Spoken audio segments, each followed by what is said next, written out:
باب المدینہ کراچی امیر اہل سنت کی پاکیزہ نگری میں حاضری ہوئی تو فیضان مدینہ میں ہی قیام تھا. بڑی لچپالیاں فرمائی آپ نے. خدا کی قسم ہے پوری دنیا میں ایسی مہمان نوازی نہیں ملی جتنی مہمان نوازی باب المدینہ میں ہوئی ہے. کربلا شریف اور بغداد شریف کے بعد کی بات کر رہا ہوں. بڑی انتہا کر دی تھی لچپالیوں کی. تو ایسے مدرسہ امٹ کے آتا تھا جی, کوئی ادھر سے آ رہا, بچوں نے کہا جی ایک حدیث پڑھا دیں. چلتے تو میں نے یہی حدیث نکالی اور میں نے کہا پتر وہ دور حدیث کے طالب علم تھے, میں کہا سمجھ تو بعد ہی نہیں حدیث نمبر انہوں نے 10 سے تھا. میں کہا میں تنوں کر کے دستا.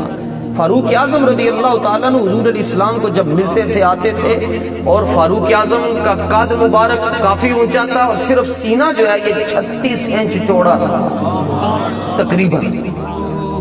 مجھ بھی کمال دی مجھ حضرت فاروق اعظم دی. لیکن جب حضور علیہ السلام کے سامنے آتے پہلے تو اپنے آپ کو فنا کرتے سمیٹ سموٹ کے, اور پھر زمین پر بیٹھ جاتے. یہ سب سے پہلے اپنے دونوں گھٹنے زمین پر رکھتے, دونوں اس تو آگے دس نہیں سکتا جی, اتنا ہی کافی.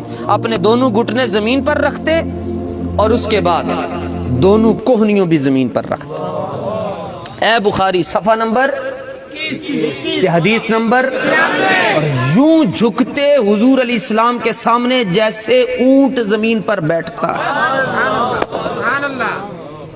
جنہوں سمجھ آئیے او صرف بس میں اپنے چہرے تو ہنس کے دسے کہ انہوں حدیث سمجھ آ گئے.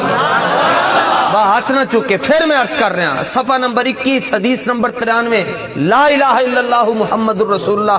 دلو بندہ ہے گل سن لے گا, ساری زندگی وابی نہیں ہو سکتا. کمال دی گل ہے. یوں اپنے دونوں گھٹنے زمین پر رکھتے اور اس کے بعد اپنی دونوں کونیاں زمین پر رکھتے اور پھر یوں کرتے.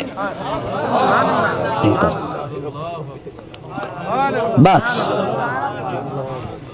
اے منظر اعلیٰ حضرت نے اس حدیث تو کھچ کے تے تانوں سینڈ کیتا نے, میں جناب دی خدمت وچ پیش کر رہا ہوں. اعلیٰ حضرت فرماتے ہیں تیرے آگے یوں ہیں دبے گچھے,